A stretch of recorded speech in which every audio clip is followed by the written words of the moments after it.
stops me and he says, "This is a crime scene. We found a knife."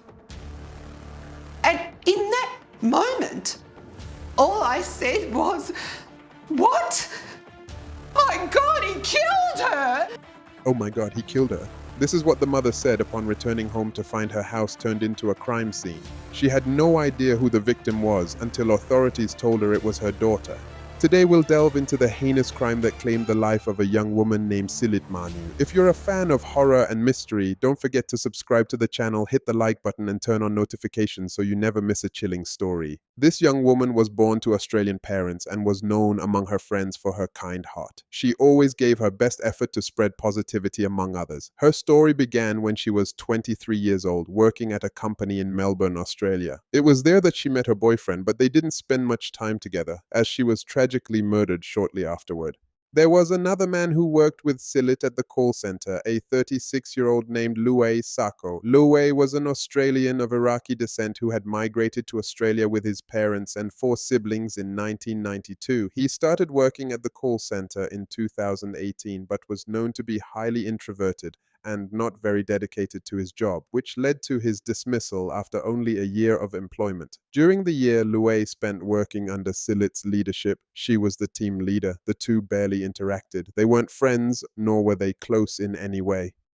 However, given Silit's kind nature, she offered Luay support and assistance. On the day he was fired, she walked him out of the company and escorted him to his car. She even gave him some money to help improve his situation, but it seems Luay completely misread her kindness. Grateful for her empathy, he thanked her and unexpectedly proposed marriage. Silit, taken aback, told him she wasn't interested and explained that he had misunderstood her intentions. That evening, Silit returned home and shared the incident with her parents. However, since Luay no longer worked with her, her parents didn't think much of it and dismissed it as a harmless misunderstanding. However, leaving the job didn't stop Luay from trying to get Silit's attention by any means possible. About a week after the incident, Luay found Silit's social media accounts and began contacting her repeatedly. He sent her several messages thanking her for her kindness, continuing this for days. But as time went on, his messages shifted. He started expressing his love for her and his strong desire to marry her. Once again, Silit responded politely, reiterating that their relationship had only ever been professional. She explained that she had no romantic feelings for him and asked him not to contact her again. One of the messages Luay sent said that he wanted to express his love and how much he missed her since leaving the job.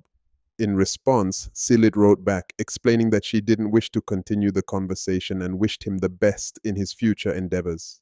Luay replied again and told Silit that he would give her his entire life if she cared for him and expressed his deep desire to be with her. After these repeated messages, which kept coming one after another, Silit firmly asked Luay to stop messaging her as shown in the screenshot. Despite this clear request, it wasn't the last time he tried to contact her. When the messages didn't stop, Silit decided to block him. However, Luay was relentless. He would create new accounts each time, flooding her inbox with messages before stopping for a few days, only to resume his attempts to reach her again. Silit decided to involve her mother to help put an end to Luay's persistent behavior. Her mother sent him a message warning him that if he didn't stop contacting her daughter, she would report him to the police.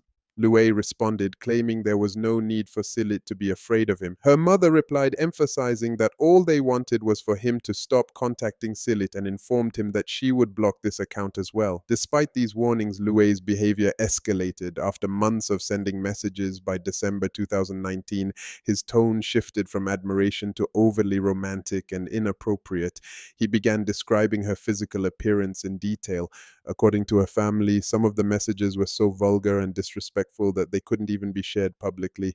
In one of Luay's disturbing messages, he told Silit that he wished to be her dog. This deeply alarmed her mother, especially as the nature of his communications grew increasingly unsettling. It became clear to them that they were dealing with a frightening individual who showed no regard for their warnings or threats to involve the authorities. Silit started fearing that Luay might be stalking her. Knowing her workplace, it wasn't far-fetched to think he might have followed her home or discovered where she lived. Her fears seemed justified when she noticed a car parked outside her workplace every day, believed to be his, apparently waiting for her. To ensure her safety, Silit implemented several precautionary measures. She arranged for a companion to walk her to and from her car daily, shared her location with her mother, and expressed growing fear that Luay might harm or even kill her. She also asked her manager to escort her to her car every night after work. Despite these precautions, Silit remained anxious and unsure of what else she could do to protect herself.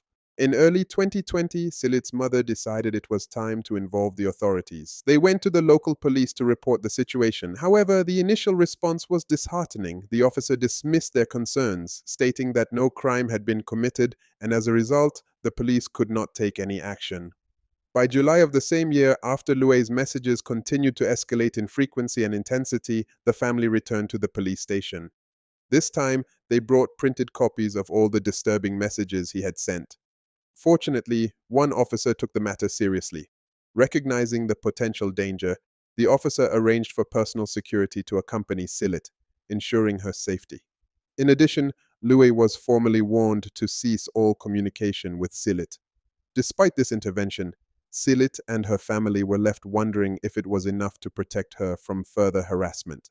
In August, the court summoned Luay, and the judge ordered him to cease all communication with Silit, instructing him to stop sending any more messages. On the same day, he was sent to the police station where he was interrogated about the nature of his messages. Luay claimed he didn't understand that his behavior was illegal, but he still failed to stop his actions. After his release from jail, Luay sent Silit a message asking her to withdraw the complaint against him, stating that he no longer cared about her. Message 7.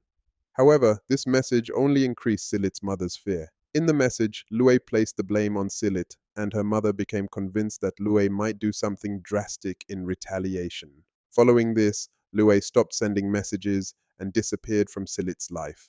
The police also withdrew the personal security detail they had assigned to her.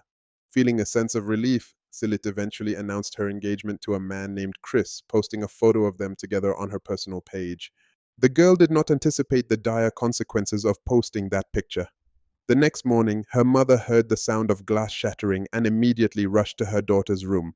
Unfortunately, she found her daughter lifeless, with a knife beside her bed. The mother called an ambulance and attempted to revive her daughter, but it was in vain. She discovered that Luay had stabbed Silit 23 times. The mother immediately realized who the killer was. Luay had gone to the police station where he turned himself in, his hands covered in blood. He gave the authorities Silit's address, leading them to her. During the investigation, Luay expressed no remorse for his actions. The judge sentenced him to 36 years in prison with the possibility of parole after 30 years. However, the victim's family objected to the sentence, demanding that the court impose a life sentence, considering the horrific tragedy that had befallen them.